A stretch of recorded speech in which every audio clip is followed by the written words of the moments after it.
नंदी कैसे बने भगवान शिव के वाहन।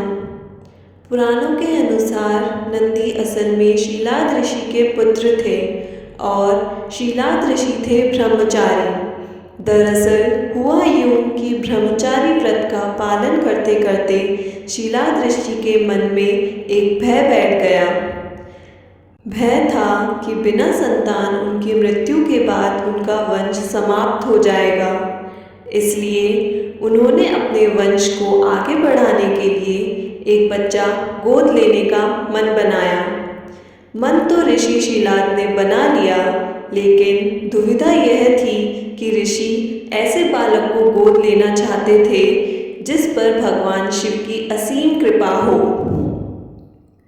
अब ऐसा बालक ढूंढने से भी मिलना मुश्किल था, तो ऋषि भगवान की घोर तपस्या में लीन हो गए। लंबे समय तक तप करने के बाद भी उन्हें इसका कोई भी फल प्राप्त नहीं हुआ। ऐसे में ऋषि शीलाद ने अपनी तपस्या को और भी कठोर कर दिया। काफी समय के कठोर तप के बाद आखिर भगवान शिव प्रसन्न हुए और उन्होंने ऋषि शीलाद को दर्शन दिए। भगवान शिव ने शीलाद ऋषि से कहा, मांगो, क्या वर मांगना चाहते हो। ऋषि शीलाद ने अपनी कामना भगवान शिव से जाहिर की। भगवान शिव ने शीलाद को पुत्र का आशीर्वाद दिया और वहां से चले गए। अगले ही दिन जब ऋषि शीलाद पास के खेतों से गुजर रहे थे तो उन्हें वहां एक नवजात बच्चा मिला।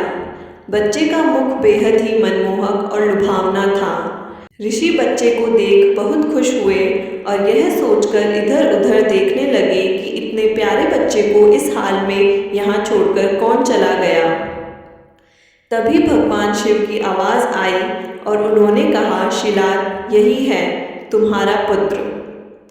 अब तो ऋषि शीलाद की प्रसन्नता का कोई ठिकाना ही नहीं था। वह उसे अपने साथ अपने घर ले आए और उसका लालन पालन करने लगे। देखते देखते नंदी बड़ा हो गया। एक दिन ऋषि शीलाद के घर दो सन्यासी आए। ऋषि शीलाद की आज्ञा से नंदी ने दोनों सन्यासियों का खूब आदर सत्कार किया, उन्हें भोजन कराया। ऋषि शीलाद के घर मिले इस सेवा भाव से दोनों सन्यासी अत्यधिक प्रसन्न हुए। उन्होंने ऋषि शीलाद को दीर्घ आयु का आशीर्वाद दिया, लेकिन नंदी, जिसने उनकी इतनी मन से सेवा की थी, उसके लिए एक शब्द भी नहीं कहा। सन्यासियों द्वारा ऐसा किए जाने पर ऋषि शीलाद को आश्चर्य हुआ। अपनी जिज्ञासा को शांत करने के लिए शीलाद ने सन्यासियों से ऐसा करने के पीछे की वजह पूछी। तब सन्यासियों ने बताया कि आपके इस पुत्र की आयु बहुत कम है, इसलिए हमने इसे कोई आशीर्वाद नहीं दिया। नंदी ने सन्यासियों की यह बात सुन ली। नंदी ने अपने पिता से कहा, आपने मुझे स्वयं भगवान शिव के आशीर्वाद से पाया है, तो मेरे इस जीवन की रक्षा भी भगवान शिव ही करेंगे। आप इस बात की बिल्कुल भी चिंता न करो। इतना कहते हुए नंदी भगवान शिव की आराधना में लग जाता है। अपने पिता की तरह ही नंदी ने भी भगवान शिव को प्रसन्न करने के लिए कठोर तप किया। फलस्वरूप भगवान शिव प्रसन्न हुए और नंदी को बैल का मुख देकर अपना सबसे प्रिय और वाहक बनाया। इस प्रकार नंदी भगवान शिव के सबसे प्रिय वाहन बने और समाज में उन्हें पूजनीय स्थान भी मिला। यही वजह है कि भगवान शिव की आराधना से पूर्व उनके प्रिय नंदी की पूजा की जाती है। उम्मीद करती हूँ कि आपको ये कहानी अच्छी लगी होगी और इससे कुछ सीखने को मिला होगा।